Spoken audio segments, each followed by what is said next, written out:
Hello, hi everyone. So good to see you all. I hope you are well, like me, and thank you to be here for today's class. And we are approaching the weekend, which is a positive thing. Regrettably, this is the last class of this course, so I'm a bit sad for this. I have to admit.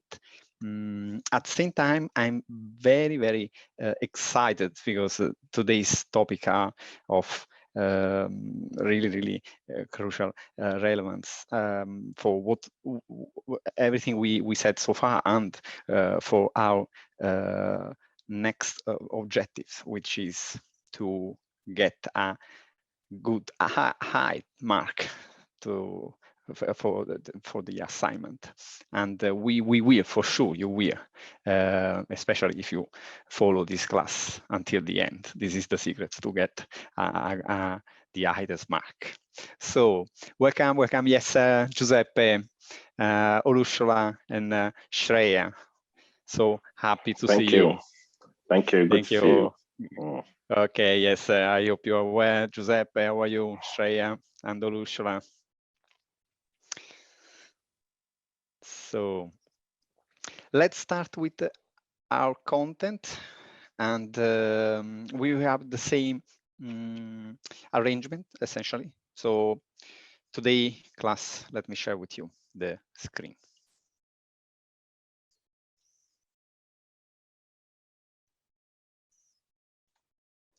Okay. Today class is divided like the previous one in two parts, part A and part B.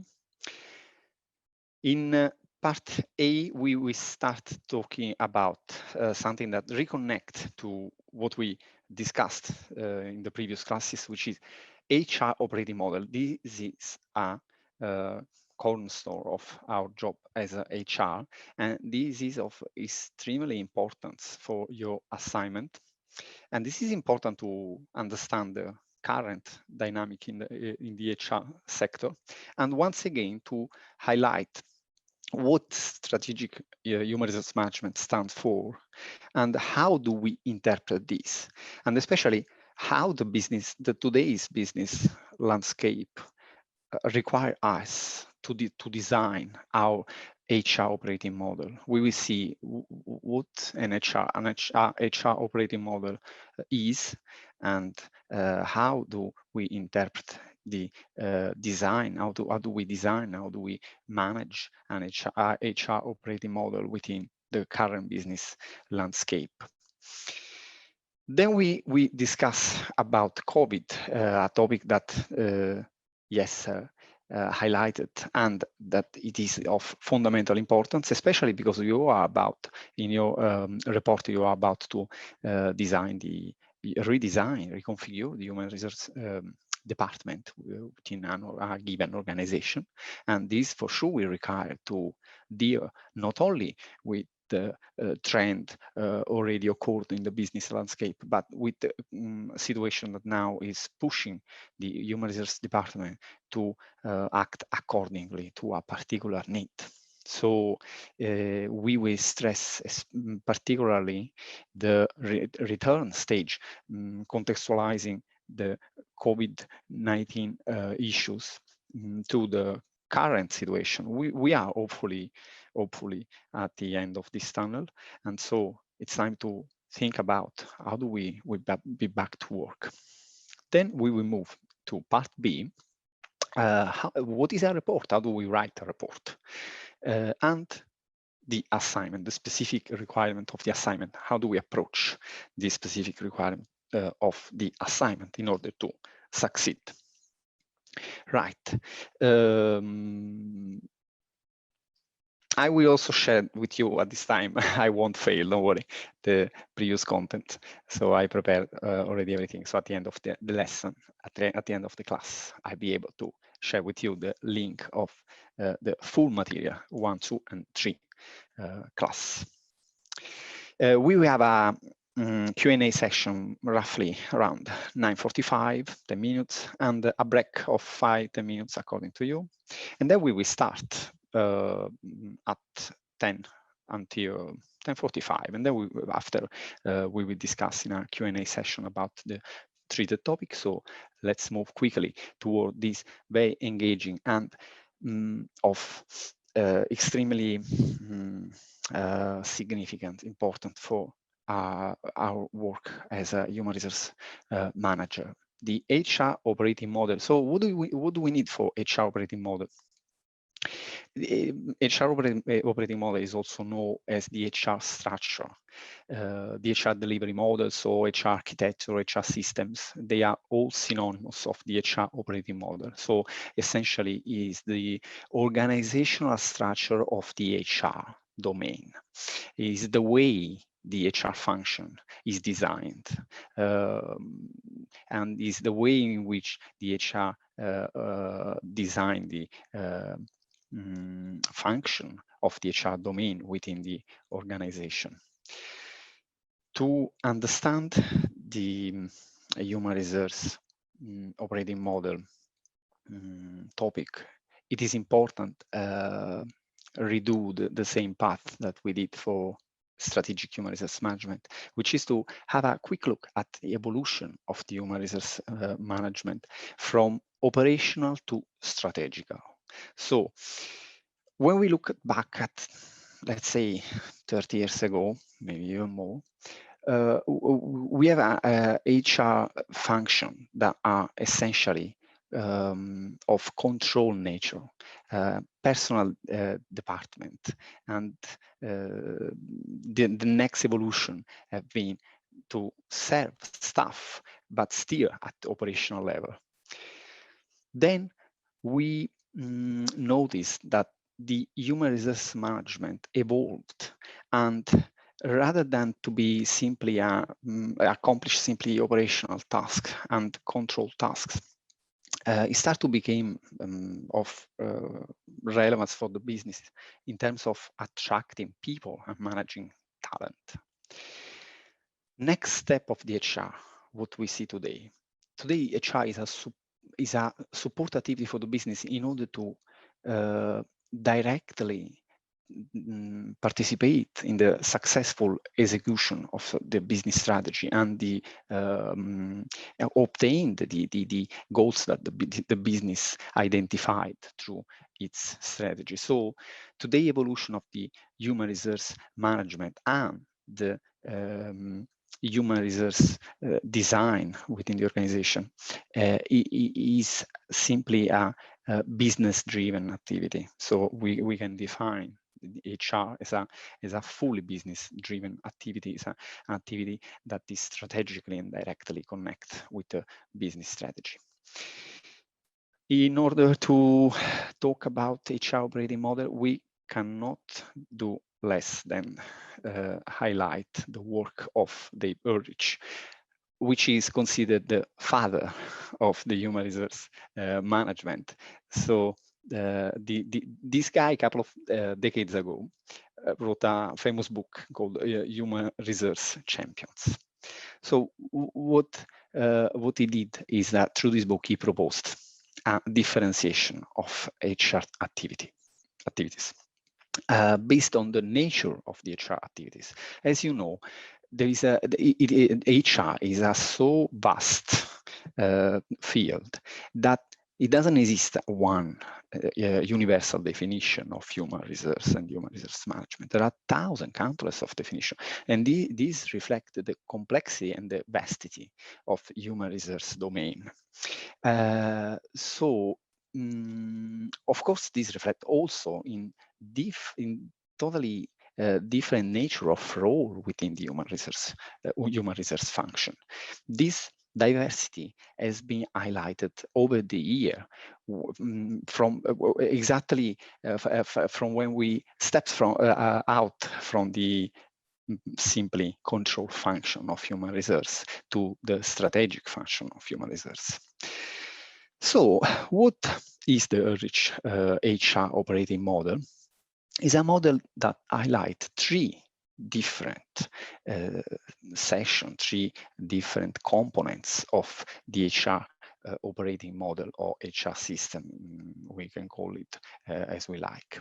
One is composed by shared service operation, which is the bit of HR that look after transactional and provide administrative support and basic support for all HR function. That's why it's shared.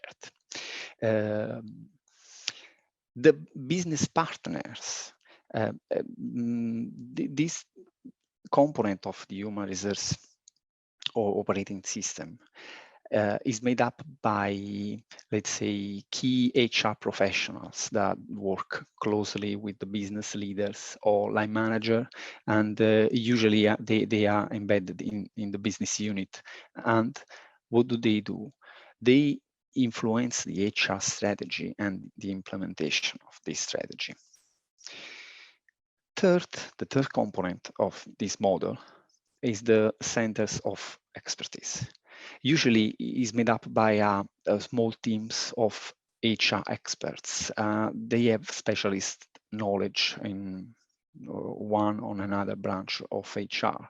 And the role of the center of expertise or center of excellence, you may find defined this bit of the HR model, this component in different way, centers of expertise or excellence is the same, is to deliver competitive business advantages through the HR innovation in the area of the relevant function, like reward management, learning and development, employee engagement, talent management. So these experts, they work in order to enhance this function.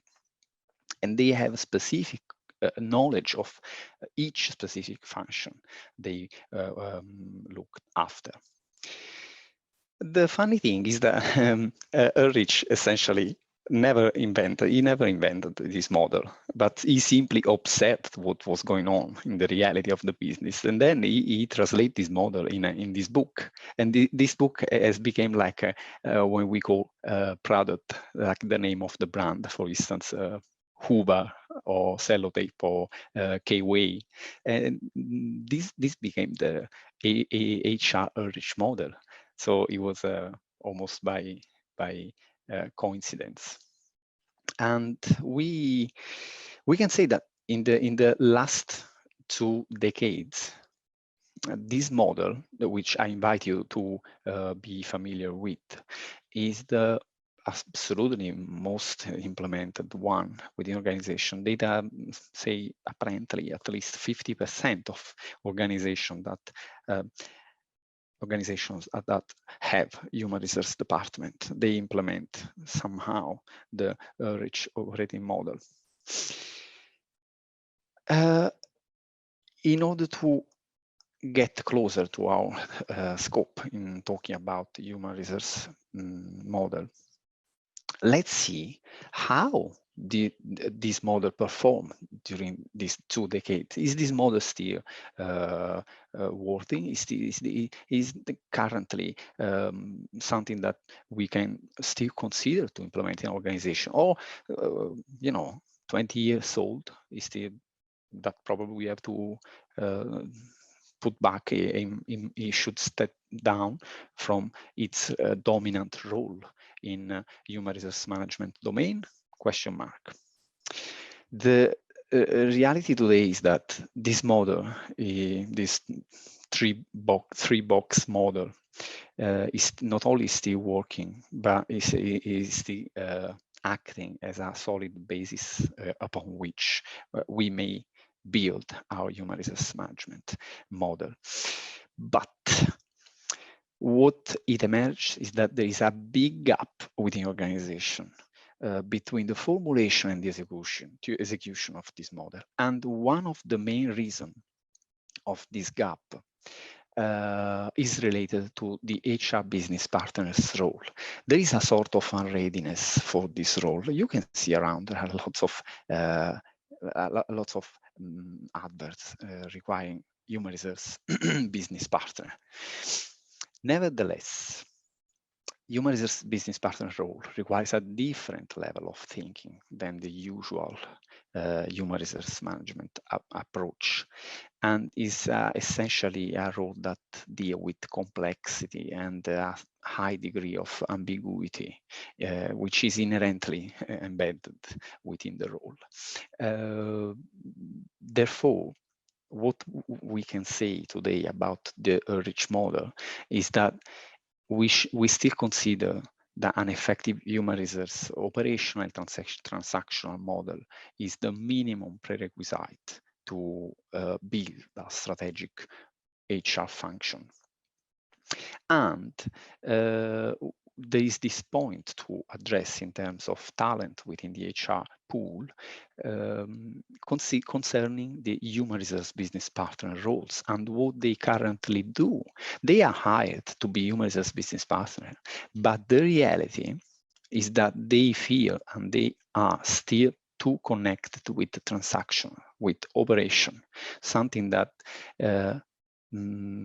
create a problem within of the nature and the identity of the role. So essentially, they share administrative bit of their role, like administrative elements of their role with the other part of the department. And this is something that is attributed to shortcomings in the area of talent management, which represent today, according to study, the biggest missing opportunity of the last decade. So it looks like we are theoretically fine, but practically not. I can just share with you my personal experience. I had the opportunity and the fortune to take part at a review of a new implemented HR advisory model in one of the very successful multinational financial here in Canary Wharf, close where I live. And this is exactly what emerged after 1 month for session of investigation and study and analysis to deliver the report. What it emerged was exactly like this. The organization, they offshored the transactional in Limerick to Limerick in order to cutting costs. So they moved to Northern Ireland to cutting costs, and they kept only the strategic bit of the human resource management in Canary Wharf, where of course salaries are much more higher.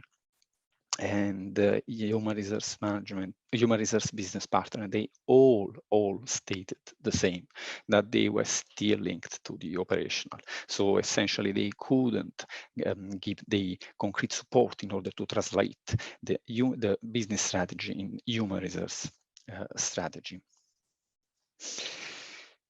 What the future of HR is will be our question, will be our objective today. So how do we interpret the HR operating model, and how will the HR operating model of the next 5 years, let's say 5 years, which is a very, very long time frame, look like?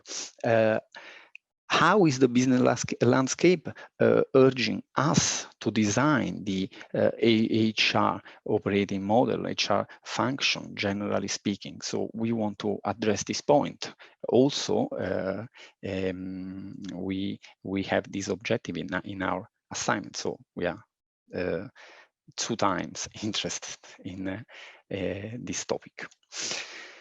So let's see the average 20 years later in terms of HR function and the HR operating model and HR's role in organizational strategy. So the evolution today pushes us to consider these three area in terms of implementation of the rich model within the organization in order to correctly interpret our strategic human resource management and its relation, and I would say correlation, to borrow an analytics term, between human resource business strategic human resource management and business strategy.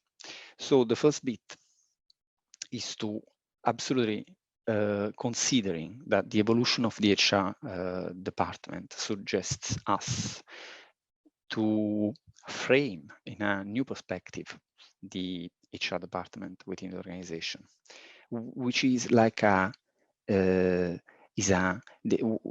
business part, the human resource department should be visualized like a business within a business. So this is the way in which we should consider the human resource function in order to design our HR model. Is a business within a business. As such, what is the first characteristic that the HR function should show?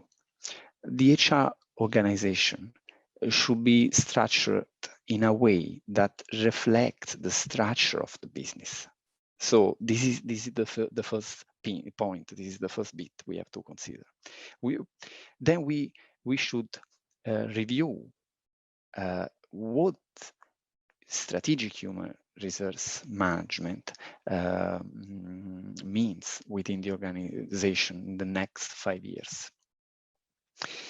So we saw that many organizations shifted from the administrative to strategic, quite formally, only formally, or practically, successfully, it depends, but essentially everybody says that they are shifting from simply administrative tasks of the human resource function to strategic tasks.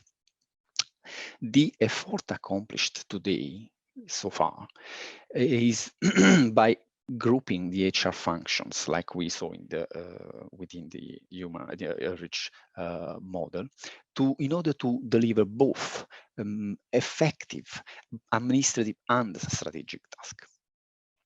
But the outcome today of this strategic human resource management is slightly different and is much more participative and connected with the business strategy. Which is to deliver capabilities that an organization requires to compete in its specific strategy, industry, and environment. So we, as a human resource department designer, and in configuring your HR operating system, HR department, HR organizational system, you can call it as you like. We have to build these capabilities, including areas that are of particular relevance in today's business landscape, such as, first, talent and leadership, agility, cross-functional team, changing culture. So these capabilities represent what an organization is known for and is good at doing, and they vary according to every organization and every organization strategy. So capabilities, they represent the outcome of the HR. In design our HR department, we must consider in the next 5 years that our main objective is to build the most relevant and significant capabilities that the organization need in order to succeed, in order to achieve competitive and sustainable advantage, right? So, few bits to consider. The HR department, according to the Ulrich perspective, 20 years later, this is not the Ulrich perspective of the 90s when he wrote this book. This is today. This is what is the current interpretation where we are going to. First, outside looking perspective. The human resource department will be much more interested in the external alignment. Where external alignment, we discussed about external and internal alignment, is essentially the prototype, is the very first shape of the human resource management function, the alignment to the business strategy, so it's external alignment, which was immediately followed by the internal alignment of the HR function in order to maximize the effectiveness of the human resource management domain. Today, this external alignment is much more external. It expanded, and we have to make sure that the HR work links to external stakeholders as well. This means that we will align the HR not only with the business strategy, but also with general business conditions. For example, social, technological, economical, political. This is why we spent good part of the previous class to talking about tools in order to carry out this analysis. So as you can see, everybody connect with each other. Everything, sorry, connect with each other, and spin in a circle of mutual reinforcement. But also the HR department should be connected with external stakeholders, such as customers. How many times we discussed today of commercial awareness? We have to connect our HR model also to investors and the community as a whole. So this is the first bit in HR department design, a much more external and stakeholder related approach. Second, the HR department design should be a review of the pipeline of talent and leadership capabilities, which is absolutely what organizations now they are desperately looking for. So the HR department and the HR professionals like you have to make sure that the HR delivers talent, competence, commitment, contribution, leadership at all levels of the company, and capabilities, which are the unique identity of the workplace and depend from the business strategy. So we have this role. We have to design human resource department in order to provide, to source the organization, to resource the organization to talent and leadership and capabilities. Then the HR practice. HR practice, this bit is particularly related to the pace of the business landscape. We have to ensure that HR practices are aligned to the demands and integrated with each other, and innovative to offer creative ways to build agility within the organization. Agility, you will see agility as a essentially a recurrent topic within the HR requirement.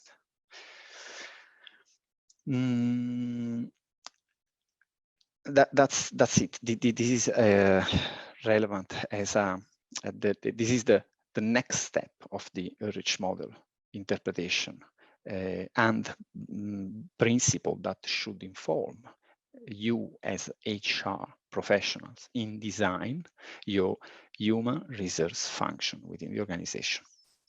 Now we will conclude this bit considering highlighting the point to consider in designing the HR model, the HR operating model. And we will see again as a confirmation of what we stated and what we promoted, which is the combination between best fit and best approach. We don't believe that is a good idea, considering best fit and best practice as a mutually as alternative. They can mutually reinforce them, and Ulrich is showing us, and the reality of the business landscape is highlighting this point. Therefore, we will consider aspect related to the feature of the organization in order to design the HR operating model. But we also consider in the next slide universally valid points in designing the HR function, which represent the the best practice side of the coin, whilst this one of this slide would represent the best fit approach. So in design the or HR operating model, for sure we have HR management should be particularly focused on talent management. And these are becoming more and more determinants for the business strategy, the talent pipeline. Second, we can assume that the Ulrich model is a proven excellent starting point for every organization. But as we always underscore, no one size fits all. And therefore, not one HR model can be suitable for every organization, for all organizations or every organization.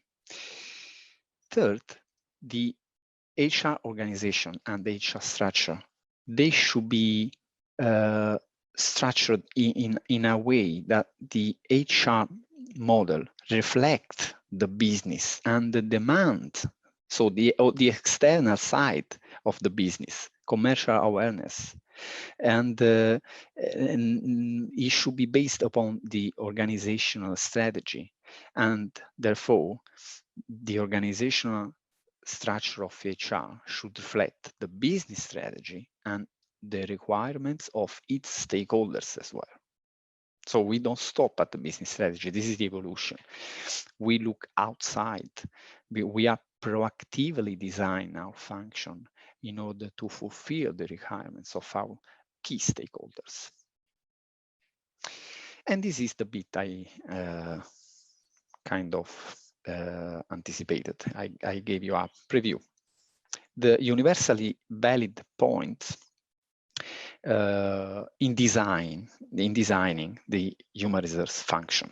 So what can we consider as things valid for every organization, or more or less every organization? First of all,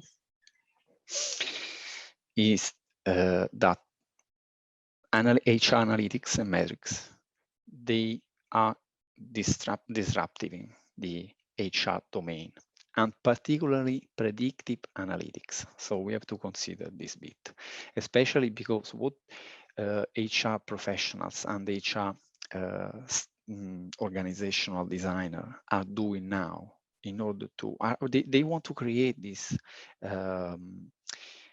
they want to build this capability within the HR domain, as long as the HR business partners, they really develop and implement a strategic thinking, not longer, and they are no longer engaged in operational or transactional matter.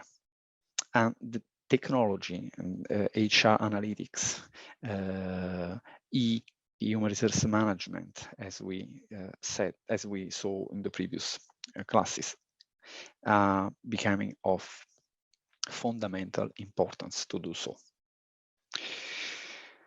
Second point, universally valid, is that in adopting the HR systems or operating model, we don't jump directly like this. This is one of the problems of many strategical approach, HR related or business or corporate related.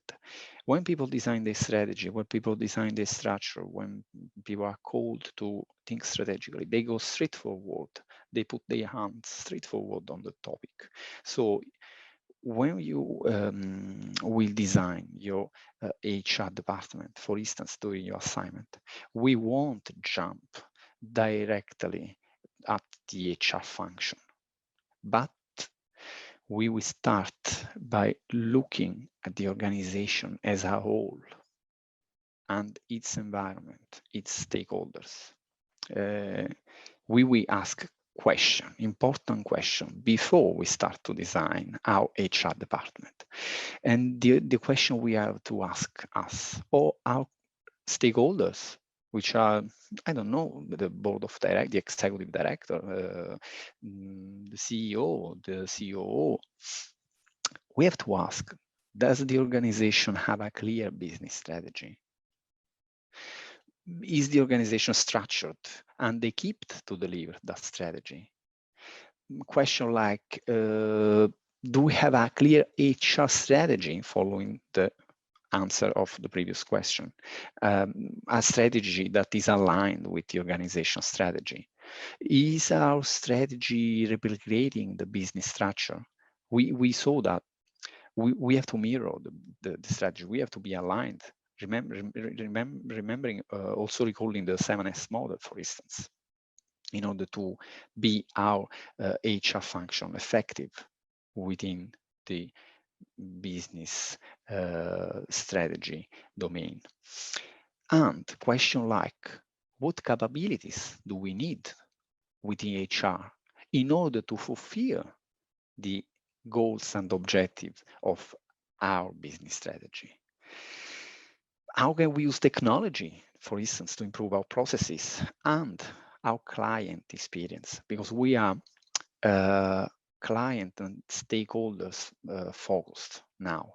We are no longer inside looking. We are outside looking. To what extent we may want, for instance, outsource some of our HR activities? Again, mirroring the business strategy. Our human resource department, we said that it is like a business within the business. So the human resource function has got a value chain as well. So we can reconfigure the organizational structure human resource value chain. And we may decide to outsource some of our HR activity. So these are universal points in design the HR function. And now we close this very important bit, interesting bit related to human resource function design. We can call it like operating model. And this is important. And again, have a look at the Ulrich model, because this is what you will find in almost every organization you will work with, 2 or 4, and the evolution, sorry, according to the point that we have discussed now.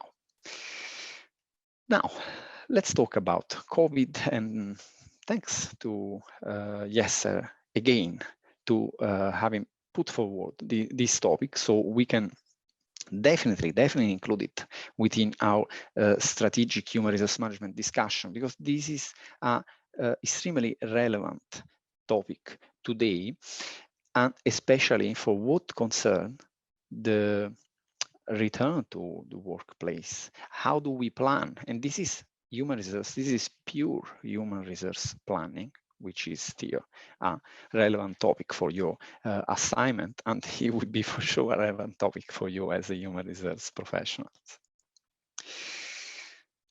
First bit, we have to consider the UK government's goals. We have to consider now legislation as a superordinate goals. And what is the UK government's goal is that employers ensure workplace are safe, whilst this is what the UK governments promote, also enabling working from home. So this immediately suggests us that in our HR planning, we are continuously update and we are there within the latest guidance. And as you can see, they unfold at high pace.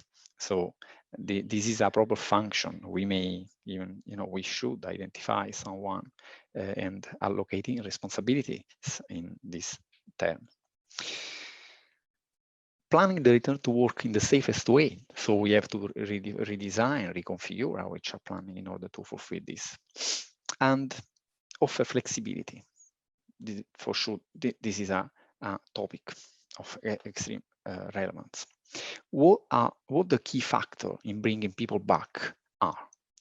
Essentiality, safety, and desired, wished to do so from both parties. We will see this bit, something that we may assume You know, in an autocratic approach, in a leadership approach, let's take advantage of 1 second of this bit in order to show how culture, for instance, we talked about culture and how this affects human resource practice. Imagine in an authoritarian and dictatorial leadership approach, you know, and companies start to call employees back to work. How this reflects on human resource management? Human resource management has a duty in order to both fulfill legal, be compliant with legislation, and excel, enhance performance of employee. So can we call back employees? So see, from tomorrow you go back to work, that's it. It won't be the case, absolutely. Risk assessment and dialogue. We will see this as informing points of our approach in defining the human resource planning in order to bring back people to work. What are the human resource? What's the demand, and what can we expect from our board of director or anyone else? And what is the challenge brought by at business level, in business term, brought by COVID-19 and the return to work, and hopefully that the economy is picking up, like studies and number would suggest. So we identified 9 areas which are connected by a degree of proximity to the desired objectives in coming back to the work in post-pandemic configuration, and in designing our HR management initiatives. Most likely, so assuming that everything is going to be fine and the economy starts to pick up in a very, very brilliant, excellent way, at that point there would be no problem. So we should consider another scenario in our scenario planning approach, which is the business profitability. We show a downturn. So company may fear that they have an excess of workforce. This is the scenario we have to deal probably with, and we have to be ready to be to deal with. So many employers, they have already indicated that their business are yet to return to the pre-pandemic levels profitability, and that redundancies may be necessary for some company. So what do we do as HR? We have 2 main aspects to comply with. 1, moral, ethical. We help people. We are good people. We only make someone redundant if it's the latest, is the something that comes after the latest solution. So this is this is our approach, and legal compliance, because thanks to our regulation framework, this is also what the employment law urges us to do.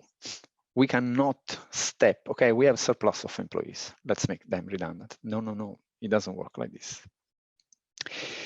Therefore, we have to consider a long list of other options, unleashing our maximum level of creativity. And we have to deploy our maximum level of resources in order to do not get into the step number 9, which is redundancy. So we will start to consider a full return to working workplace, which is excellent, brilliant, or steps degree of solution and suggest a solution to manage a potential downturn of our organization, starting from continued working from home, job support scheme, not job retention scheme. Attention, job support scheme, which is still a question mark, but it may be approved. Private furlough, redeployment, changes of employment, contractual term, for instance, sabbaticals, secondments, and the nine solution, which I don't want to mention as a solution. Is unfortunately something that we cannot do less, but is no solution we should consider as a no solution. So let's discuss quickly about these 8 possibilities in order to face with the post-pandemic return in case of downturn. Return to the workplace. So we have a few points to consider: planning, risk assessment, COVID secure guidance, and consultation. We will have challenges in bringing people back.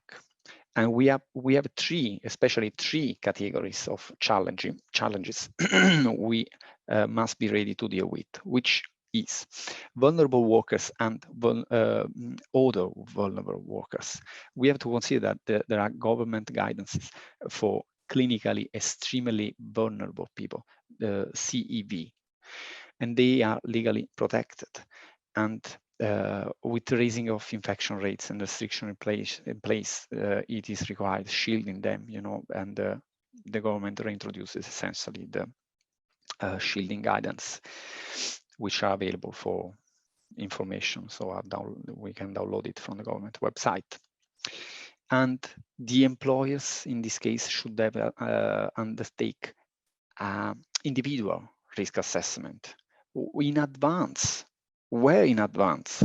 This is a process that starts weeks and weeks before you intend to bring people back to work. Other vulnerable workers are, for instance, older workers. We discussed about age diversity, and we discussed how important it is for us to protect and to get into the unexploited pools made up by minority ethnics, old workers, for instance.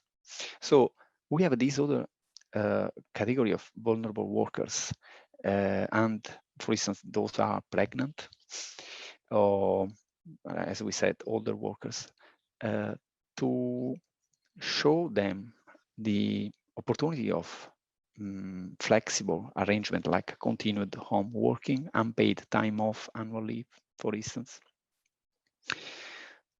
Then we have the third category of employee we may deal with, which are people reluctant to come back to work. We have to consider that it's not easy to come back to our previous habits, and people now, they set their life in working from home, family and stuff, and they may be even anxious also because of healthy reason and health related issue, like, is my workplace safe for me?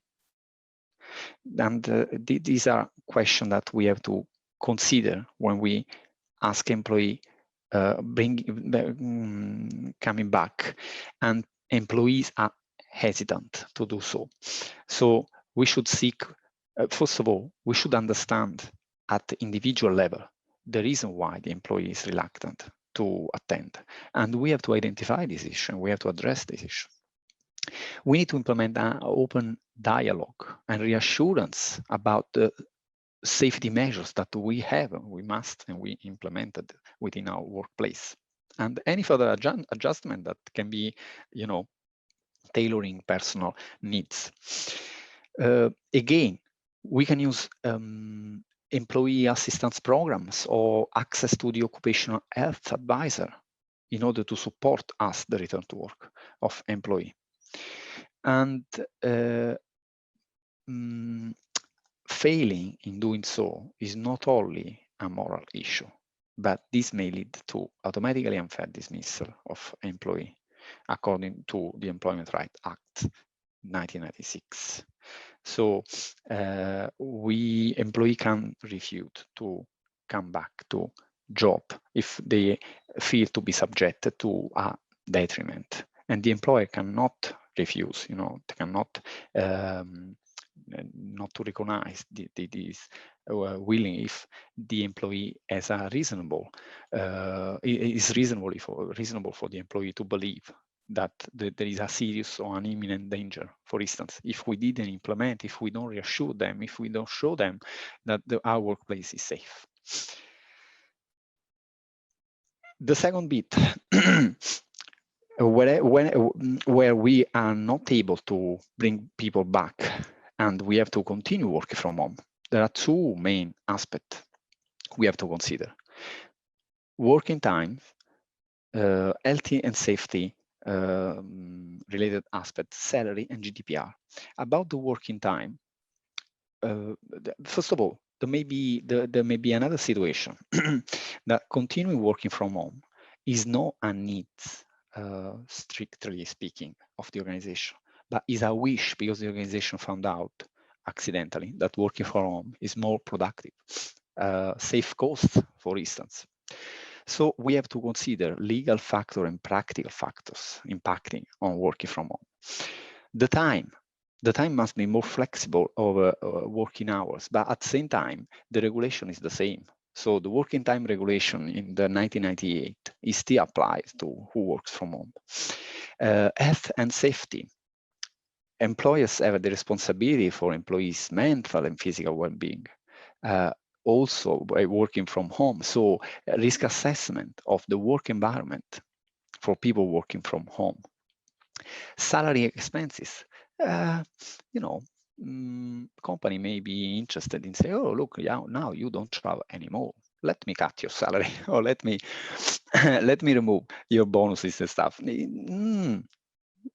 Yes and no, because there is a change of expenses factor.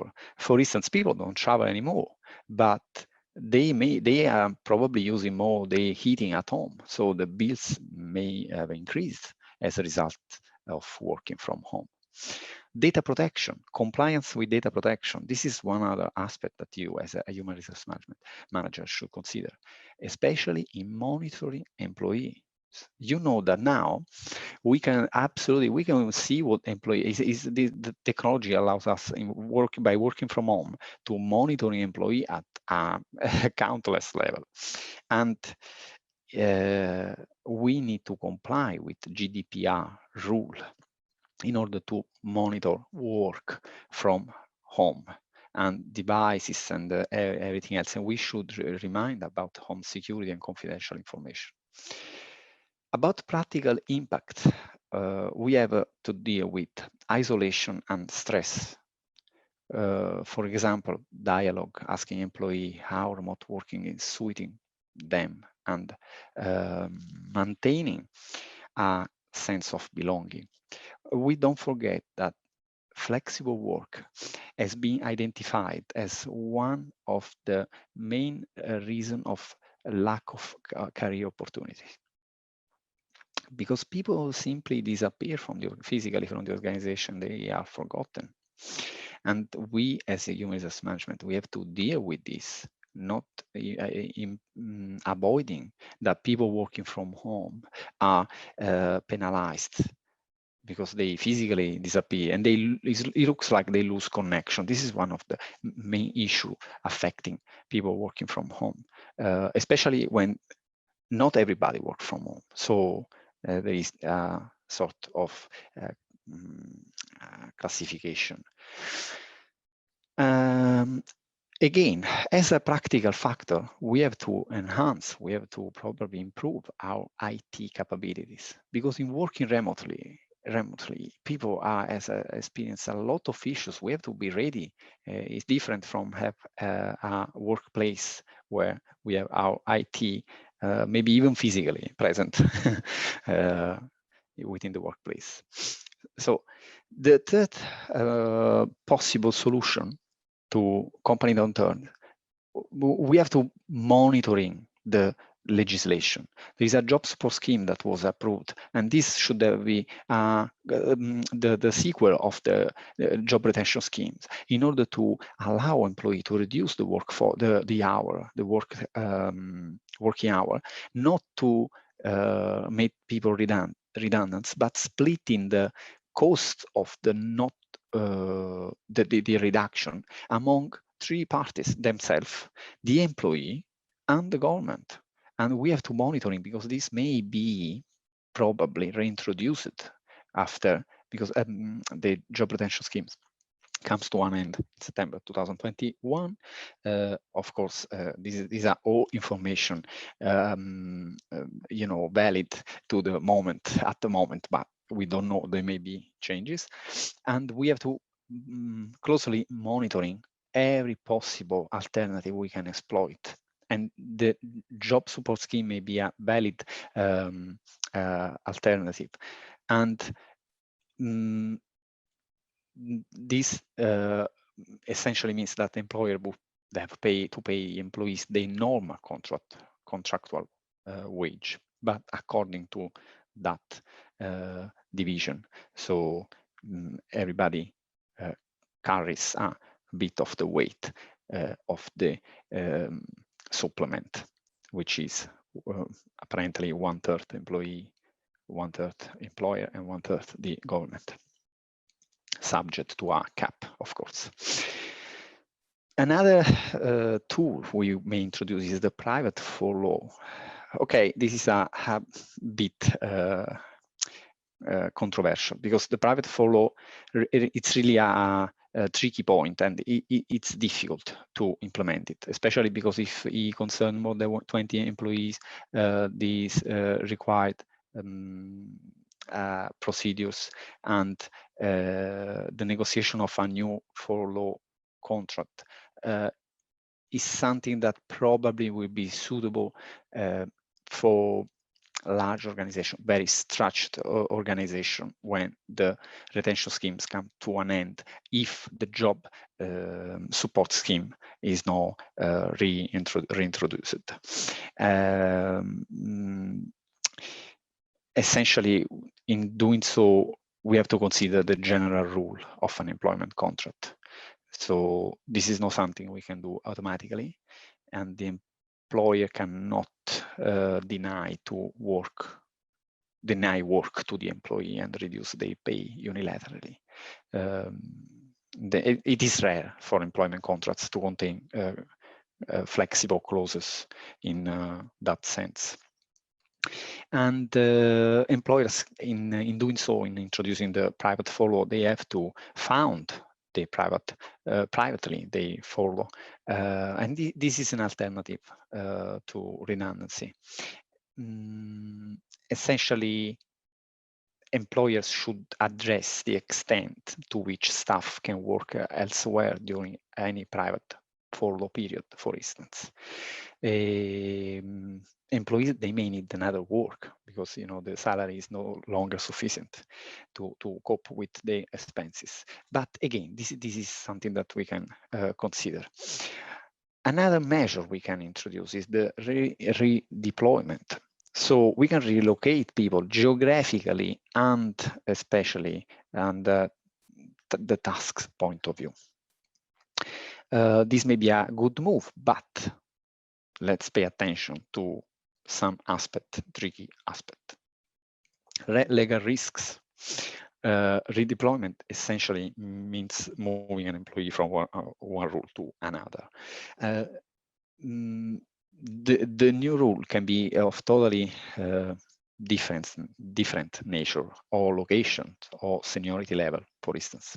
There are potential legal implications surrounding the changing of employment duties. This must, first of all, be agreed with the employee. And it is important the time we give to the employee. We need to give the employee sufficient information and time about the alternative role. And the employee must be provided with the right time to accept, to make a decision about accepting or not this proposal. They shouldn't be rushed in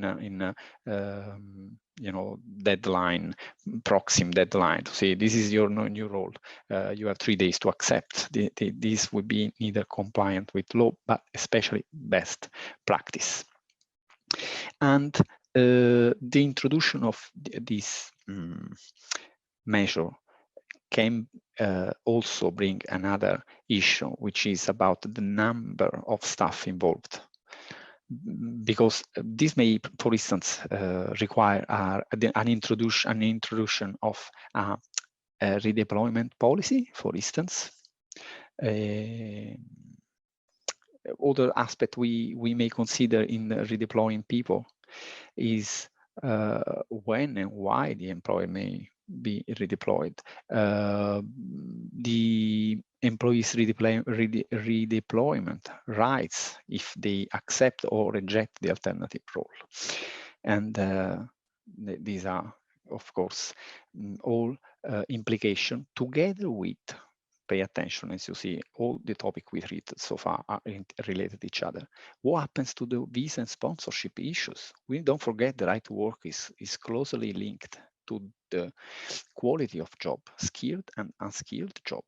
Can we redeploy someone in a low-skilled job if this person has a visa and sponsorship has been this person gained the right to work because of the skill of their job? And these are all legal implications we have to consider. 6, changes to terms of employment. We can reconfigure the change of employment by agreement, and we can implement a variety of innovative and arrangement, including reduced hours, for instance, for the same pay, or same hours with reduced pay. Of course, the general contractual principle is that change can only be effective when agreed by both parties. So we cannot do this unilaterally. And this applies to the employment contract too. Therefore, it is always best to consult and agree any change.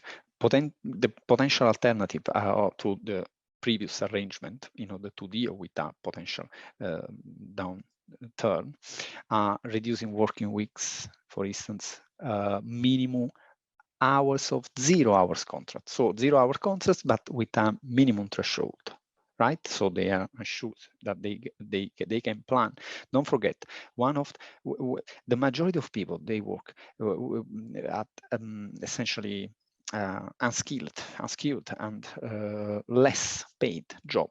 What is a person as a father, a mother? What is the main needs and interests, about their salary, regardless, of course, that the salary should be sufficient to cope with the expenses, is to be able to plan. So that's why in offering 0 hour contract, we have to make sure they know that at least they will earn a certain amount of money. Temporary or permanent reduction of reduced bonuses, for instance, or temporary or permanent reduction in working days, alternative week working patterns. And these are all measures we can implement in order to avoid redundancy. So we can reconfigure and redistribute. This is a sort of insurance. We help each other like this. And salary reduction, for instance, starting from the top, of course. So we can reconfigure the salary distribution by cutting where people earn more, giving to people earning less. Okay, we don't do the opposite. Therefore, flexibility clause. What are the challenges of this? Simply, the employee may not agree, and we need to consult them individually. Dismissal and re-engagement, a tricky solution, because this, especially if we have to consider that where 20 or more dismissal are proposed, we have to implement the procedure of the collective consultation. So these are all parameters we have to consider in implementing this measure in order to avoid the step number 9, which is what we really hate. We really don't want to get there. We don't want to make people redundant. Sabbaticals, it may be a solution. There are people, I don't know you, I took career break, for instance, for study reason. There may be people interested in getting sabbatical. We can even possibly give them an incentive to, for instance, by paying studies or what else, giving money to get sabbaticals. If the employers are not ready to bring back the part of the workforce, this may be a good solution. And even agreeing that people during the sabbatical can work for other company. Segments, very interesting. This is in HR, segments usually is used for talent pipeline purpose. So essentially we send people to other organizations. The employer has still the responsibility and still the entity that pays the employee, but the employee essentially works for another organization among which they can get skills needed. And then when the employee comes back, the employee is already ready. And this is what essentially the segments stands for. But now can be a solution in order not to make people redundant. So we can use this tool. We can reconfigure the normal use. So this is for sure one of the tools we can consider. Okay, unfortunately, I try to work around, but unfortunately, we get there. Redundancy post-furlough. This can happen. This can be the unfortunately event that we have to deal with. For some employers, furlough scheme may simply not delay the inevitable. And in doing so, we have to consider especially, again, moral, ethical, and legal parameters. So the fact that the employees have been furloughed does not prevent employers implementing redundancy after the scheme ends. Even during the problems, the normal redundancy rule applies despite the pandemic. So if there is a reduction in work or genuine expectation of such downturn we mentioned, then employers can consider reducing headcount. And redundancy dismissal require redundancy payment. And this is costing for the organization. So we can discourage them, telling, look, the same money you spend for this, we can keep this workforce for 6 months, 3 months, 9 months. If there are expectations that and combining this business case. So let's build a strong business case in order not to make people redundant. Highlighting the cost, because people, when they receive redundancies, redundancy won't be calculated based on the furlough payment, but the original payment, salary. And employers should address a few points related to redundancy. First of all, they can start the redundancy process when employees are still on furlough, but this is a risk, and the HMRC, the Revenue Custom, may query if the employer intended to make redundant all along and use the furlough scheme while carrying out consultation. But employees may argue that the dismissals are unfair because full furlough for the duration of the scheme is an alternative to redundancy that employers should have considered. So be careful if you do so during the furlough scheme whilst you are still benefiting from the scheme. Fairness, for sure, is another relevant topic in implementing redundancy. Fairness always depends on precise facts. Current consultation procedure are being followed. These are objective. things in assessing fairness and failure to fully consider potentially viable alternatives, again, it can lead to unfair or discriminatory selection criteria. Therefore, what we discussed so far is also a duty of the employer. We must impose this. And what else? Consultation sometimes is essential, but is a best practice always. So not to be abrupt in approaching redundancy, and communication in advance, making people able to looking for new jobs, helping them, giving them references, that really show the situation. So fully and individually consult. By the way, again, if more 20 redundancy are proposed in one single establishment within a 90-day period, then we need to collectively consult as well.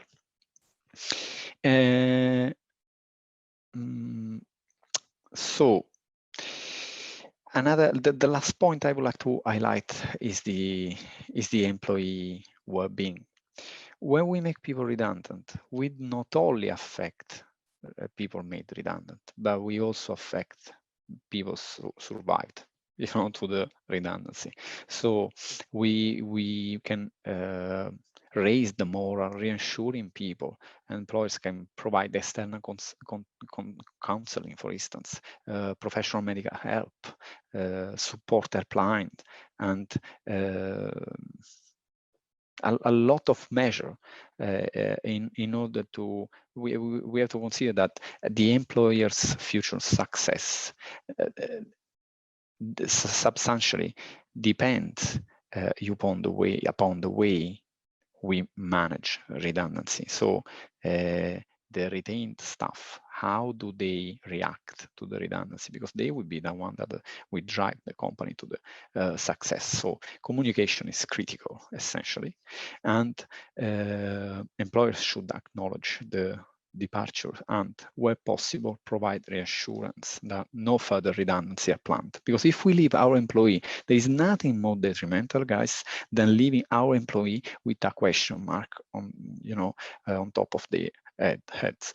This is always happen, for instance, during merger acquisitions, strategic alliances. People end up in sort of limbo. They don't know, what is the future gonna be. So they start to this also trigger unwanted behavior like bullying, like harassment.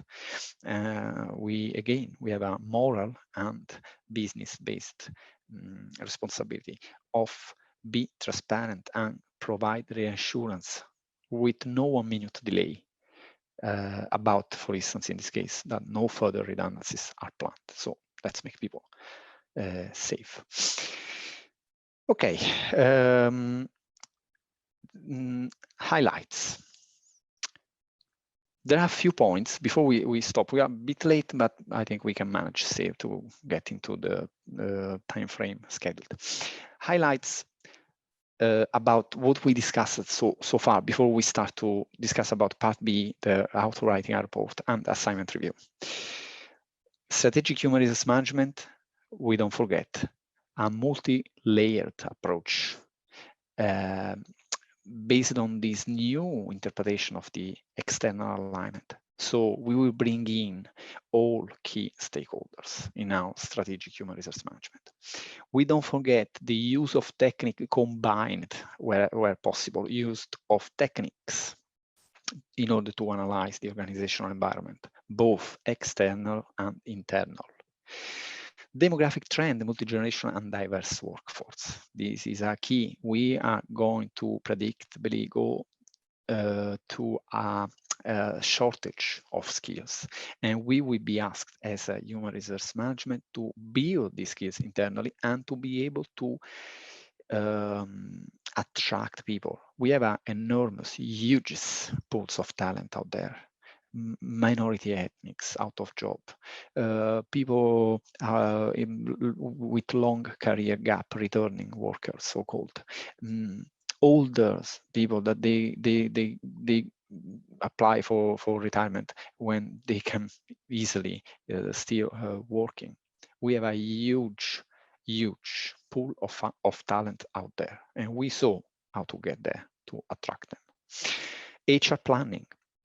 How do we essentially, what do we mean for HR planning? We align the organizational changing needs to our people strategy, and we match the labor supply, so the skill, the qualitative aspect of our workforce, to the organization's demand, so how many people we need and with what skills. And again, today's HR operating model. This is another cornerstone of our journey within strategic human resource management. As we see, now we are able to interpret, and we know how the human resource operating system or model or architecture, or call it as you like, configuration will look like in the next 5 years, according to a new interpretation of the HR function within the organization and the renewed relation between the business strategy and the strategic human resource management and strategic HR. So we saw the main aspect of this relation. We saw that now we are much more outside looking, and everything we discussed earlier in terms of how to configure our department. We will play much more in advance in design our HR department now. We will look at customer, almost like the organization itself look at them. We will look at our key stakeholders, and we will address their needs in our HR functions design.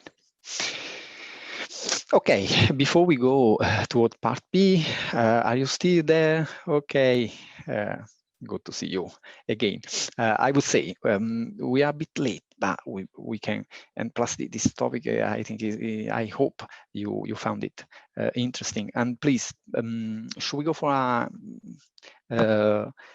exchange of point of view and Q&A question? Do you have any question? Is there something? Was everything clear? Again, I will give you the material soon at the end of the course. I hope to fulfill my promise at this time. Is there any question? Ursula, Shreya, Yasser? No, thank you. Okay. I think now you want to drink a coffee, or you want a bit a break. So should we go for a just 5-minute break? Do you agree? Yeah. Okay, perfect. So we catch up within exactly within 5 minutes. Enjoy your break, and thank you very much. See you soon. We will talk. See you in a bit. See you in a bit. See you in a while. Bye. Thank you.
Here we go. Are you there? Did you enjoy your break? It's, I think, 5 minutes now. Welcome back. Are you all there? Can you just give me a kind confirmation so we can start? Yes. Thank you, Ursula. Giuseppe, yes, sir. Thank you, Zaun. Thank you very much. Shreya, are you there? Probably someone is still joining us. Janice? Yes, we are here. Oh, perfect, perfect. Yes, sir. Thank you. Giuseppe, good to see you back. Janice, I wish you are there. I think you are. You should be there. Okay, so let's discuss about the second part of the topic. I couldn't finish my coffee like always, and I think this is Jesser's responsibilities because he cut the break that I proposed 10 minutes initially, and so this is Jesser's fault that I can't finish my coffee. Anyway, let's go to the second topic, second part of the class, in which we will discuss of, let me show with you the video. In part B, we will discuss of writing a report. As you know, the assignment, your assignment is how to write a report. And we won't discuss only about how to write a report, but we will discuss about the assignment in itself. So how do we interpret and contextualize the assignment requirement? But it's first important to discuss about writing a report, which is something different from a normal essay. So how do we describe a report and what a report is? What are its characteristics and the difference between an essay, which is something that students are usually more habits to deal with, and a report. So what distinguish this? This is of fundamental importance in order to succeed. And we don't forget, I'm glad that the university chosen the report, because yes, essay is important. You know, they show academic background that always should support our theory, but a report is much more practical, and it's much more. It much more identifies what you will deal with in your in dealing with your job and your colleague and requirement of your line manager. So very, very, very good that we will deal with a report, and we will get experience through this assignment. So first of all, we have to consider that a report, is a structured document, and it's aimed to present findings or recommendation to a specific audience. Therefore, reports are intended to provide people with relevant information in a structured way. The information should be within a report. Don't forget, we are talking about business. So the information should be easy and quick to be found within the document. And a report, we are still within the academic domain. So an academic report can be structured in different way. There is no one size fits all. This is a rule that we always repeat. Therefore, no one structure is the most successful one, is the optimal structure. And we can structure a report in different way depending on the requirements and the end of the report. So this structure may be more or less articulated. What the difference are between essay and report? Let's list the most important one.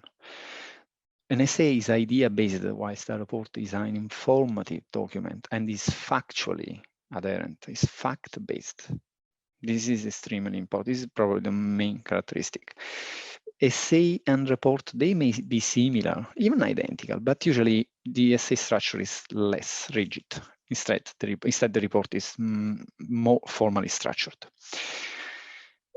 Whilst the essay is not addressed usually to a specific reader or recipient, the report, as you will see from your brief, is usually written with a specific purpose and for specific audience recipients. And we will see who they are. Bullet point and graph tables usually essay do not contain this kind of feature, whilst a report it does.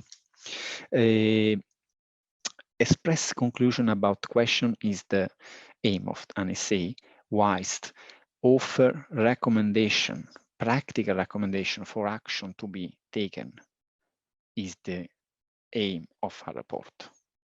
So we stress here what the purpose of a report is to inform, first of all. So we want to inform our reader clearly and in an accurate way about something that is happening, so informing them, and or tell our reader clearly and accurately about a situation, a problem that needs to be addressed. So this is the recommendation side of the report. So we inform and we give recommendation. This is the purpose of the report. In doing so, we base our assumption, consideration, deduction on evidence. And those evidence will be the source, the basis of our recommendation. So we will provide our readers with rigorous data that can be trusted, and we can show that we are acting upon those data because are objective data. Okay, so let's discuss about the structure. Now, I have listed your report also in terms of length, as you can see. It can be kind of classified as a halfway between an essay and a dissertation. It's 4,500 words, and is a very good length that we allow to not to, cut too much our content. So we will have space enough, which is important. Sometimes it's difficult, compressing in 1,000, 2,000 words, especially complicated, complex topics like that one that the report asks us to discuss. So our structure is, let's identify an idea structure, but articulated structure. So stretched structure, let's say like this. We have an abstract or executive summary. This is the beginning. We have an introduction. We have a literature review.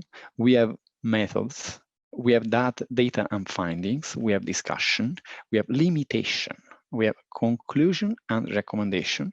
And we have references and or bibliography and or appendices. So now this structure won't be your structure. This is a kind of articulated structure, but it is not necessary that you include all of these. This is an example of contents page. For instance, starting with, this is a sort of TOC, table of contents, abstract or summary, introduction, the chosen company background, your investigation in terms of internal and external environment, pest analysis. So this is a sort of example of template how to create a contents page. Let's start by quickly review all the main component of our report. So what an executive summary stands for, and when should we write practically? Let's imagine that we are going to write the essay right now, the report right now. Do we start with the executive summary? even though is the first element that we mentioned. Let's say that an executive summary first is a one-page summary, no more than one page, usually, considering the length of the report, containing 3 short paragraphs or even just one, and he identifies what the report stands for. So the reader, people don't want to waste time. They want to be informed immediately. They don't want to be, kept in suspense mode. So we will inform them immediately what our report stands for. And when should we write the report? Even though it's the first bit, we need a full understanding and comprehensive understanding of our study in order to write the report. So the report will be the last, even if it's the first, the executive summary, will be the last bit we will write. It's only when we have a clear idea of the main finding and the recommendation of the report. And of course, a professional approach should be in third person and present tense. Introduction, what the introduction stands for. The introduction is where we orientate our reader to the topic, focus and the importance of our report. It's like we expand the initial part of the executive summary. This should give a succinct explanation of the aims and context of the report, and should include a brief detail of the information necessary for the reader to understand. For instance, company size, structure, main activities, your role, your position. Introduction also should include a brief breakdown of the structure. So we will orientate the reader, telling, okay, this is what expects to you. This is what this report will contain. The main body, of course, this is the main part of the report, and we through the main body, we will present our own account of the issues being observed and reviewed. It should be based on analysis. We don't put intuition in our main body. Everything is based on analysis, and therefore we avoid the use of expression like I believe, I feel. We will talk in third person, and we will put forward assumption based on evidence, factual things, and we will support the idea in a logical approach. Again, everything we write within the main body will be substantiated. So when we put forward an assertion, when we make an assumption, we back it up with evidence, with fact, with things justifying our assertion. And where do we take this material? I already mentioned company annual report first. This is one of the main sources. And even writing and a journal article, every relevant and reliable source, academic source, we can use it in order to back our assertions and assumptions. Okay, and supporting our opinions, for instance, with specific examples and evidence for in an approach, consultancy approach. Again, what else we can say about the main report? Within the main body, of the report, an important thing is that we should make a distinction. We should be clear between the objective facts and our deduction and interpretation of this fact. So we won't attribute our fact absolutely universal objective perspective, because they don't have our assumption. They are not universally, a fact is universally objective, not our perception of the fact, and the assumption we built upon them. So we will make this distinction clear to the reader. Again, the main body should follow an ideal format, and the way to be successful, to be understood, to make the reader at ease in reading, is to divide it in sections and subsets using headings. We will see an example of it. Any image must be labeled, first of all, like figure 1 or table 2 or appendices 1, appendices 2, and should direct the reader to the correct image or diagram. For instance, as you can see in figure 3, as table 4 highlights. Again, think about the how smooth is to read the report. So when we put references, when we put diagrams, is this appropriate to put in there this table, too many table? We want that the reader read the report and doesn't lose focus on the main point and exceeding in putting this stuff within the report. So it is better and suggestible to use appendices for this reason. Limitations. Okay, this is a tricky point. Should we put limitations or not? What are the advantages and disadvantages? So, for instance, the main advantage is he highlights professional awareness. He highlights that we are objectives. He highlights that we are able to recognize what can be something that we missed and it may affect our study, and increase trust in our reader. Academic nuance for sure. The negative side, the count word for sure. It's something, if we don't have a space, okay, let's not put limitation. Conclusion.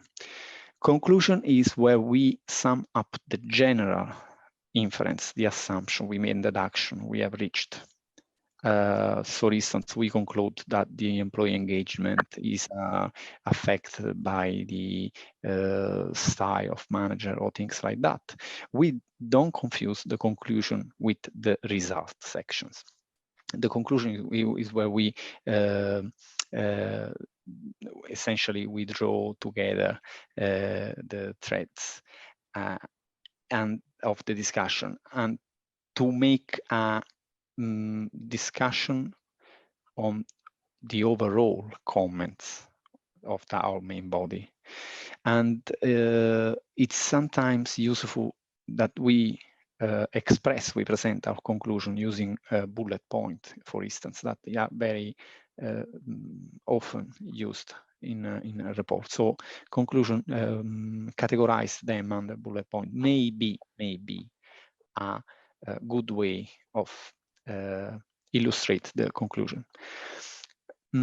Our recommendation, okay, here this is where your HR managerial skills come out. This is where we list the intervention, the actions that we prescribe upon our conclusion. So the recommendation is based essentially on the discussion and conclusion. There must be a logical connection between discussion, conclusion, and recommendation. We cannot put recommendation that they are not sustained, but from what we said before. So they are based on the discussion and conclusion, what emerged from those bits of the report. And we should, sorry, is anyone asking something? Okay, no. Whenever possible, we should include a clear indication also of the implication of our recommendation. Does this imply a cost? Can we sustain this cost? Can we afford this cost? Do we have the reserves?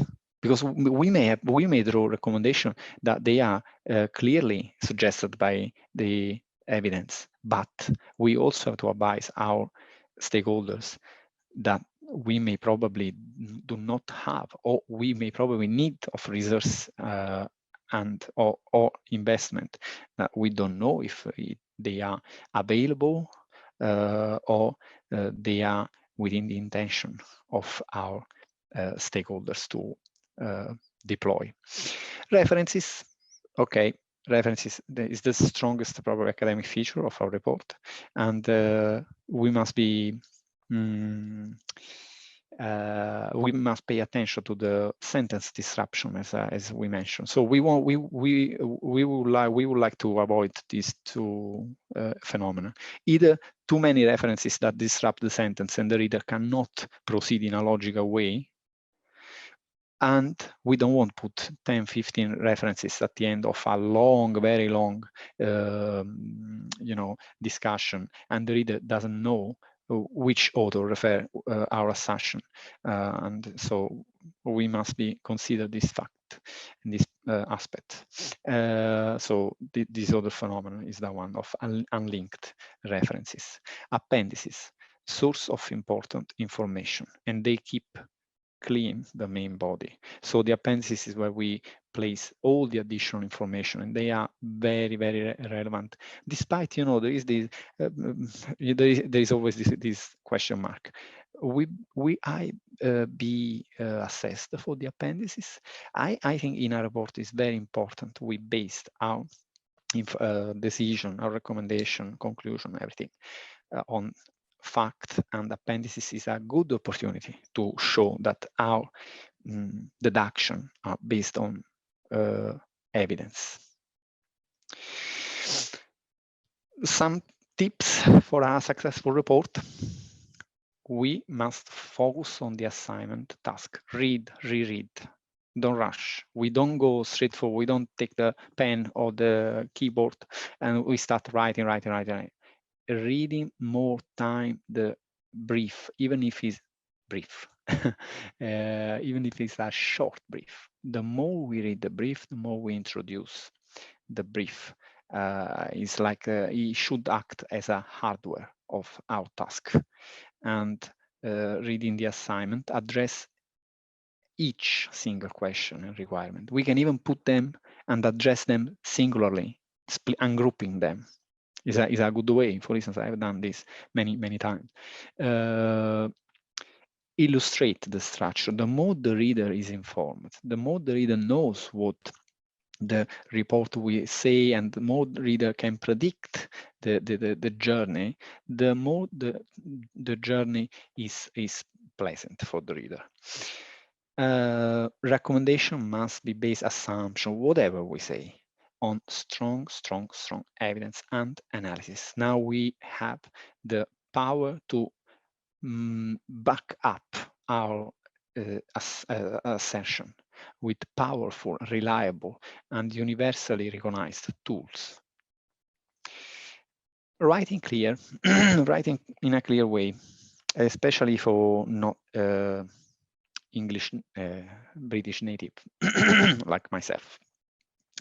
There is a problem. For instance, let me just put forward my experience when I started to write essays and report in English. The first problem was my very long sentences and articulated sentences. So essentially, especially when we are no British native, we tend to translate our original language in English when we write. So one of the main characteristic of a fluent way to write in English is using short sentences. So this is by far the first suggestion in order to achieve clear writing, which is pleasant for the reader and the reader enjoy. There is nothing, unfortunately, good content, but in a complicated way, hamper good marks. And even where there are less content, but there is fluency and is understandable, we may achieve a much better result. So let's give an example of referencing and formatting people. For instance, the way as you can see here, the double space or 1.5, it makes much more academical. the impact, as you can see here. Using of references, using of data. Okay, this is an example. So how to this font, for instance, is Times New Roman to 12 and double space. As you can see, the impact is quite, is academic and is image. We have to brand ourselves. We have to brand our product. When we deliver a report, we are branding ourselves. We are telling them how much professional we are, and we will. References. So at the end, we will put the bibliography and references. This is an example. Harvard styles. I assume you all know how to use references. There are also lots of websites like Cites for Me that you can use. Anyway, you can ask for suggestion how to references, and you can. We will discuss later any instance or issue you may have. Please share it with me. We and I can also signpost, and we can ask for support in under the academic point of view. Appendix.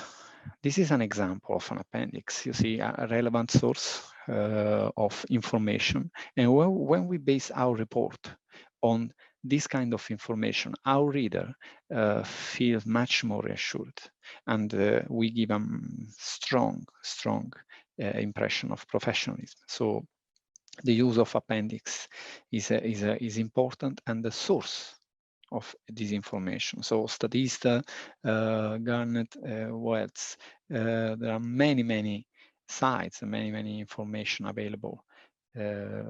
Bit of the annual report, everything you can put in the appendix, everything. Graphics, for instance, your pestle analysis, your Rhine model, or your 7S, or your SWOT, everything in the appendix, and then you recall in the main body.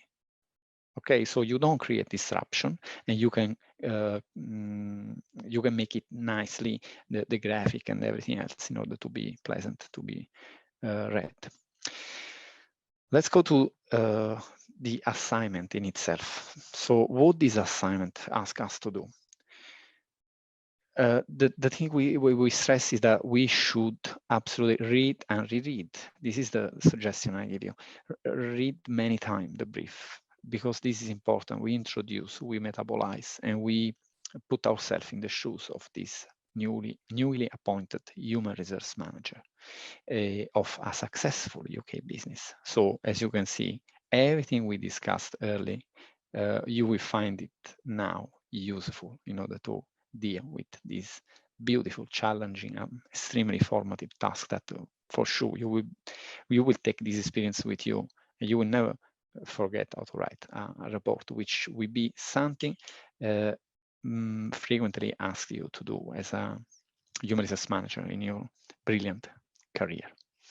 So the assignment asks us to interpret a human resource manager of a successful UK business, and the university gives us few company, but also you can ask your tutor to approve as for your personal choice another organization. If you do so, what I suggest to do, stay within the range of the level asked in the brief, Dyson, Clark's, and especially company in choosing the organization. It doesn't matter which one do you choose, but it is important that you can have access to the organization. Especially, don't forget that we are not talking about a dissertation, so it's no primary source. We are talking about secondary source. So we are talking about data available. It's not that we are not going to call the Dyson employees, because we are not going to make any academic research here, but this would be a report based on secondary source of data. So when you choose an organization, it is my suggestion to ask for to choose an organization. You have substantial access to the information data. So public company, for instance, in the UK, listed company in the stock market, they have the duty of publishing the annual report and their performance. And the annual report is a relevant source of information. Characteristic of our context. Last 12 months, as predictable, the company's turnover has declined. As you can see, we already treated this. We have already a lot of material and indication to work on this. With a staff increase of 20%, exactly what we scenario we kind of identified earlier. The company has also expanded within the UK, so we have to deal with this dichotomy. And due to the challenging rapid growth, the employee turnover is on rise.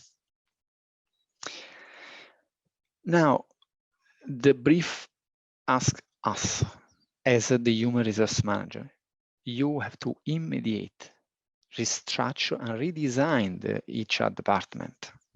What a coincidence, I would say. Serving the best interests of the company and the employees and meeting legal requirement. You are required to prepare a management briefing for the board of directors. So this is exactly, this brief exactly summarize what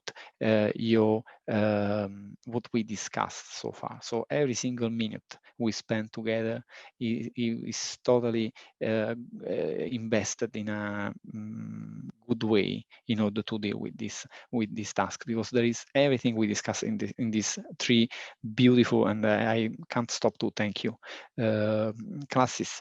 It would be the occasion to unleash our creativity and the knowledge we have acquired during these 3 days. I hope I was able to share with you new contents and new notion that you can now put in place. And this assignment is extremely beautiful. It's challenging, but this is not only about the assignment, because thanks to this assignment, you will fix within your knowledge as an hardware the topic we have to discuss. So this will be the opportunity to build this is the first brick, let's say like this, the cornerstone of your knowledge. You will, through this assignment, you will cement your knowledge.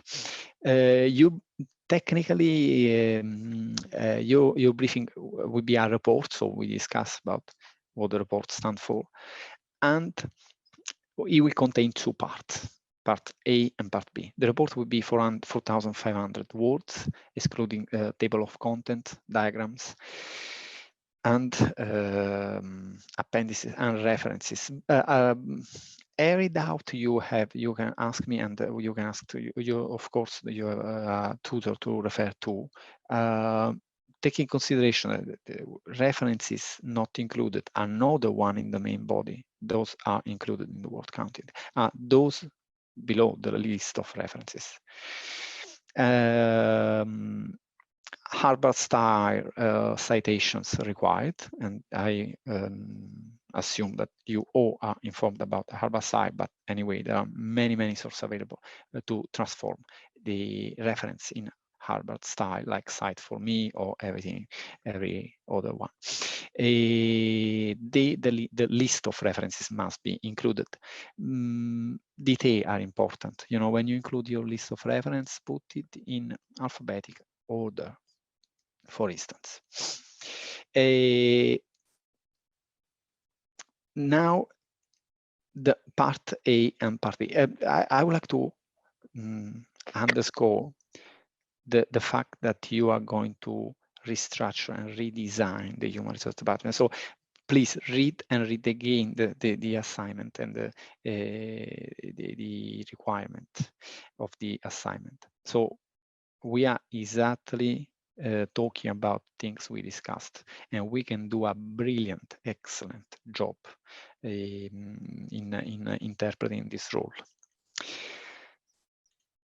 Part A, again, what we discussed earlier is to take into consideration every single, let me go to the mouse. Yeah, here we go. Every single point. So don't, just see the big picture, which is important in the beginning, but then we have to address this because the assignment requirement is specifically asking us, and your marker will mark your assignment based on how and if you answer to these requirements. So critically examine the nature and importance of strategic human resource management in organization.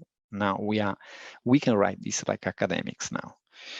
Assess the role of purpose of strategic human resource management activities within your chosen organization.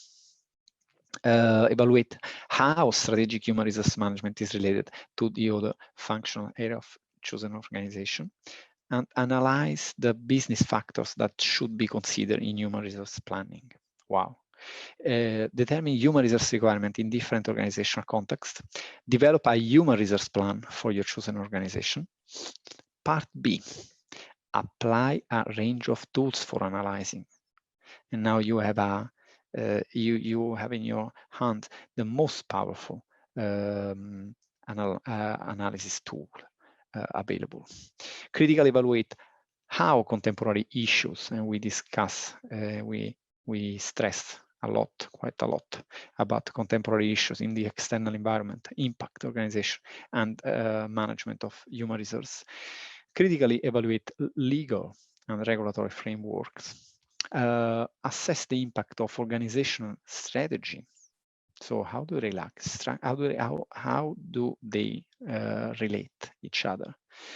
Structure and culture of the HR strategy and management of human resources. Plan an effective human resource strategy for your chosen organization. So we have to plan our strategy, and now we know how do we approach a human resource strategy, which is not something that stands alone. Critically monitor the effectiveness of human resource management activities in your chosen organization. So here, this bit, the 6th point of the second part, is important that we set up a dashboard to them for the board of directors. That we will say that we will monitor this in a time frame. And how do we monitor? Setting objectives. So we will go through checking if, first of all, we have implemented. So the first monitoring task is to, are we implementing, did we implement, or are we implementing the actions we delivered, the action we intended and defined, and then with what results? Okay, so this is essentially the requirement, and I can't stop to thank you for your participation and attention, and I'm so glad to have delivered these classes. And so let's have a Q&A session about the second part before we summarize and we greetings each other. Any question? Yasser, thank you once again for your important suggestion. A brilliant question about COVID, and a very relevant part. Now you will be there with this issue, for instance. Good to see you, Yasser. Good to see you. Good to see you. Thank you. And now we connect this important today's issue with a fundamental function in HR, and this is the way to ask for HR to show how the human side of human resource management, which is exactly what we always put forward in our activity. We will always think about our employee, the well-being of employee, and thankfully, this is not only something that is morally fulfilling, but we can build on it a business case, because this is the way in which performance improves. So there is no excuse not to be absolutely focused on employees' well-being first of all. So thank you, Yasser, once again for your suggestion. So do you have any question about everything we discussed, premising that my aim, I hope I kind of achieved this, but I will appreciate your suggestion. When we talk about your feedback, sorry, when we talk about human resource management function, there is always a big confusion. You know, human resource models, human resource structure, human resource operating models, systems. It seems that we don't understand what they are. So first of all, in these 30, 40 years, a big speculation and people make money writing books. So we can imagine that this topic has been stretched out a lot. But as you could see before, as you could have seen before, many description topic, they are simply synonymous. Like for instance, HR operating model, HR system, HR structure. We are talking about the processes. We are talking about the HR strategy. We are talking about the same thing. We are talking about the way the human resource department is structured, but using 10 different terms that create confusion, especially in students. So I hope that I have kind of clarified, plus by sharing the material, you will be able to go through it. And you also have, I think, the video of the previous lesson. So when you have a doubt, my suggestion is always understanding the big picture, and then we go through the detail.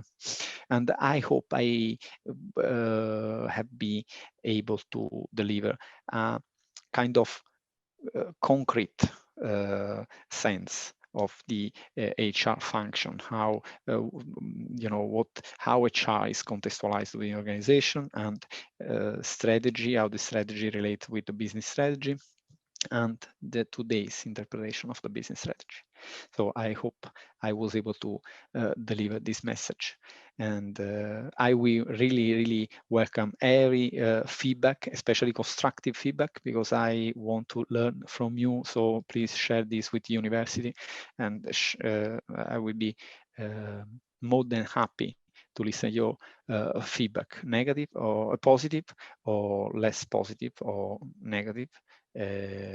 Especially hopefully more positive than negative, but negative one very important. So any question? Yes, sir, for instance, do you have a question? Wow, what do I have to say? Before I listened to you and I on strategic human resource management, I had no clue. Because mostly I am working in operations. Yeah. So I have seen snap bits of human resource tools like staff skills analysis, which I've been involving, appraisal. So I've been more practical, operational side. But the strategy aspect I didn't know at all, and how the internal factors and external factors all put together, and the different dynamics of human resource department. So now I have a very good, clear picture of what they do. It's a huge function, huge role. Yeah, it is. Oh my goodness, bigger than finance. Bigger than finance. It is definitely it is, and I'm so glad, and I'm happy for your words. And what I feel to underscore, yes, is that this is the pity, and it is a shame within organization, because your role is the most important one within the HR, because you deliver practically the HR message. So it's extremely important that you know about all the topic we discussed, because you represent a key role within the HR value chain. You deal directly with the employee. So you are the hands-on side of the human resource management. And from you, from the way you interpret the message, the outcome depends. So I'm glad if this will help you your work in delivering stronger business services and the outcome. And thank you very much. Thank you once again. I've really enjoyed the time spent with you. I can listen to you all day. And sorry, I cut your coffee time. When the restrictions are lifted, I'll come to Canary Wharf. We'll go to Costa. Definitely, definitely. I'm moving in from April after 4 years here.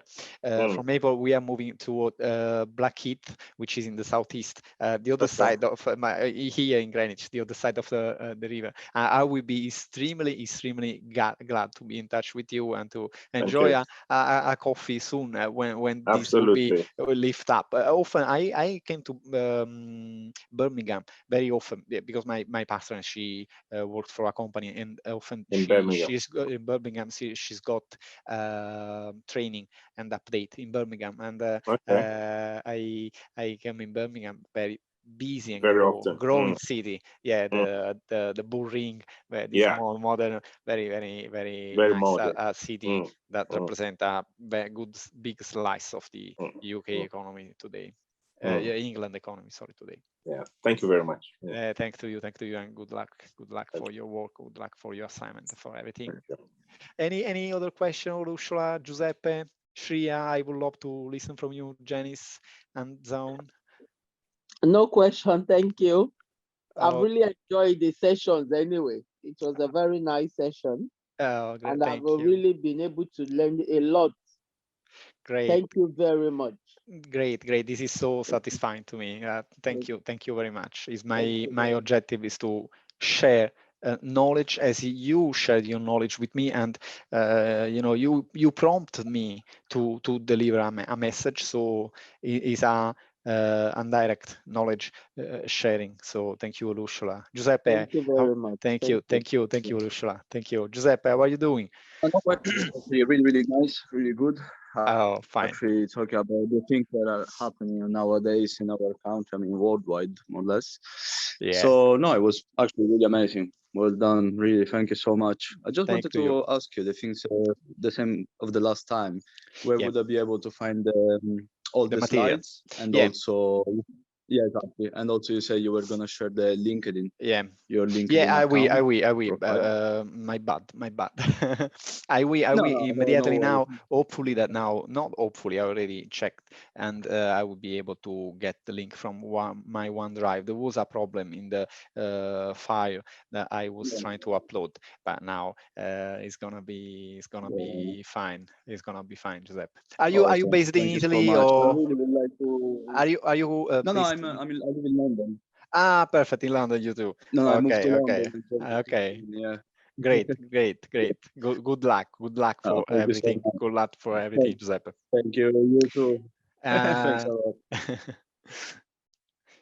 Shreya, Janice, Zaun, I hope you enjoyed the session, and if you have some question, please share with me. Yeah, good morning on my end. It was an interesting session.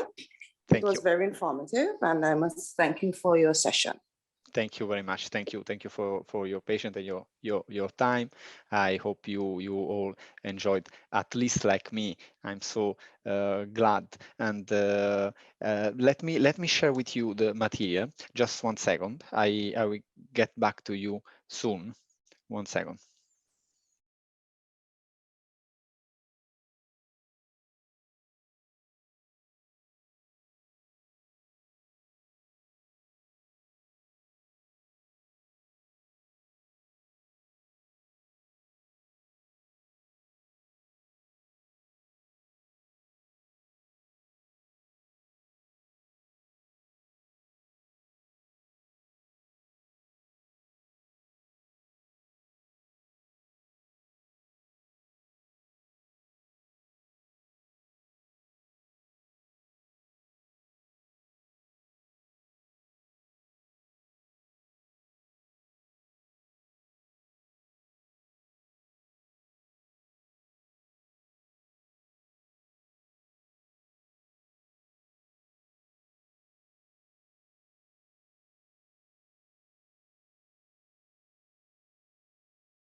Okay, I should be able to share with you these links, and through this link you should be able to have access to both.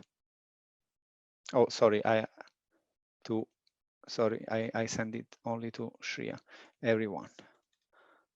Okay.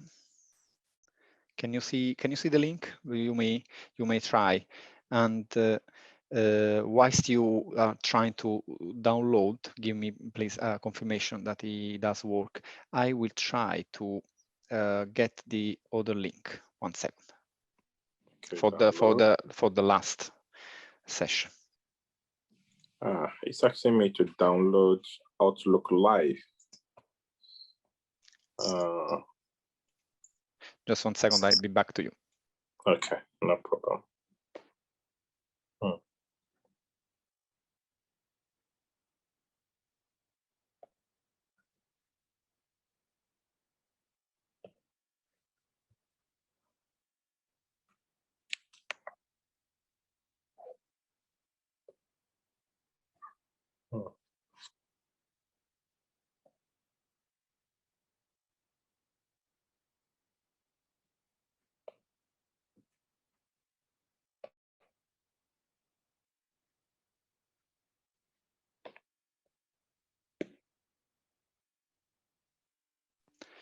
Okay, I got the last link.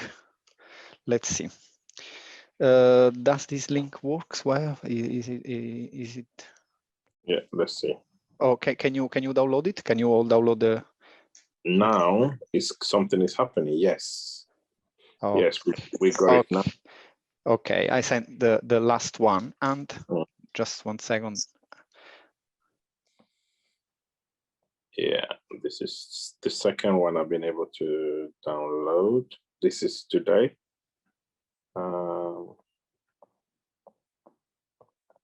This is download.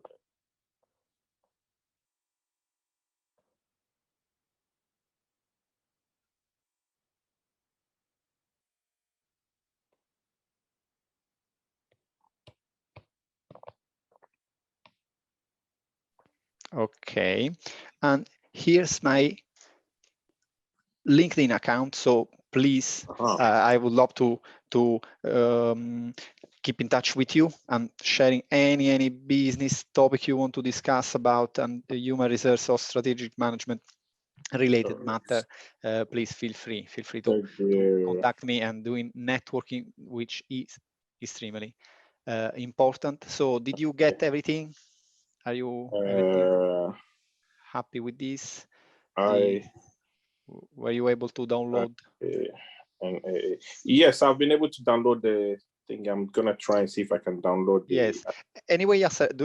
Should you experience any problem, please contact me on LinkedIn. I will share with you in a message. So no problem at all. Don't worry. Now you have my contact. You can contact the university and as you prefer. I've got you on LinkedIn now, so which is good. Perfect. Good. I will get back your request soon. Okay, guys. So thank you for this extra time you gave me. Thank you. And I wish you all the best. Take care. And so I have no doubt you will succeed in your assignment, but especially you will succeed in your profession and in your life. So I wish you from the bottom of my heart all the best wishes. And thank you. I'm so glad. I will miss you definitely. I hope to have many other session with you. Thank you so much. Thank you. Yes, Janice, Giuseppe, Shreya, Olushola, and Zaun. Thank you. Thank you. Bye. Good luck. Thank you. Bye.